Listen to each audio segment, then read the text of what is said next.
नमस्कार, विकास समाचारमध्ये आपले स्वागत। मोहम्मद पैगंबर यांच्याबद्दल आक्षेपार्ह वक्तव्य करणाऱ्या रामगिरी बाबावर गुन्हा दाखल करण्यासाठी मनमाडला पोलीस समाजाचे धरणे आंदोलन।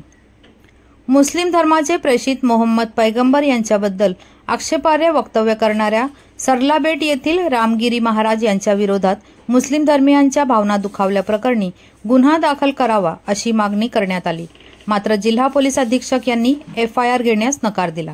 यामुळे मुस्लिम समाजाच्या वतीने शुक्रवारी नमाजनंतर निवेदन देऊन कायद्याने गुन्हा दाखल करण्याची मागणी केली। मात्र पोलीस प्रशासन ऐकत नव्हते। यामुळे मुस्लिम समाजातील नागरिकांनी पोलीस ठाण्यात धरणे आंदोलन गुन्हा दाखल होईपर्यंत जाणार नाही अशी भूमिका घेतली। अखेर गुन्हा दाखल करून घेतो असे आश्वासन दिल्यानंतर जमावाने माघार घेत आंदोलन स्थगित केले। याबाबत सविस्तर वृत्त असे की रामगिरी महाराज मठाधिपती सद्गुरू गंगागिरी महाराज संस्थान श्री क्षेत्र गोदावरी धाम याचे प्रमुख मठाधिपती रामगिरी महाराज यांनी मुस्लिम धर्माचे प्रेषित मोहम्मद पैगंबर सल्लल्लाहु अलैहि वसल्लम यांच्या विरोधात आक्षेपार्ह वक्तव्य केले। यामुळे मुस्लिम धर्माच्या भावना दुखावल्यामुळे त्यांच्या विरुद्ध गुन्हा दाखल करून त्यांना कठोर शासन करण्याबाबत मुस्लिम समाजातील नागरिकांनी शुक्रवारी नमाज झाल्यानंतर निवेदन दिले। मात्र पोलीस प्रशासन याबाबत गुन्हा दाखल करण्यासाठी तयार नव्हते। त्यामुळे संतप्त झालेल्या मुस्लिम समाजातील नागरिकांनी पोलीस ठाण्यात ठिय्या आंदोलन केले। सुमारे 3 तास वरिष्ठ अधिकारी यांच्याशी चर्चा करून अखेरीस गुन्हा दाखल करण्यात येईल असे आश्वासन दिल्यानंतर नागरिकांनी धरणे आंदोलन मागे घेतले। यावेळी मुस्लिम समाजातील नगरसेवक, वकील, डॉक्टर, शालेय विद्यार्थी, शहरातील प्रतिष्ठित नागरिक मोठ्या संख्येने उपस्थित होते। रामगिरी महाराज याच्यावर गुन्हा दाखल करण्यात यावा या मागणीसाठी मोठ्या प्रमाणावर मुस्लिम समाज आज पोलीस ठाण्यात आला होता।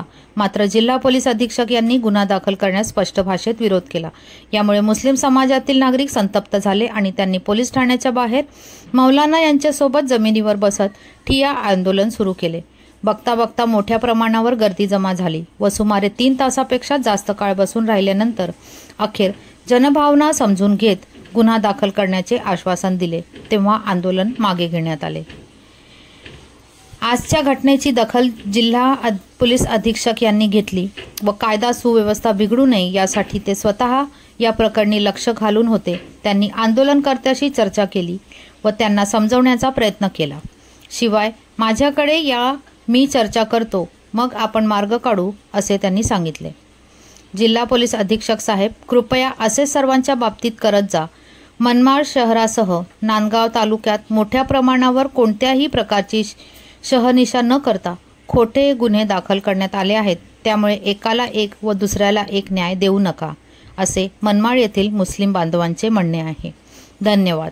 वसईहून मी शहनाज शेख, विकास समाचार। चॅनलला लाईक, शेअर, सबस्क्राईब जरूर करा।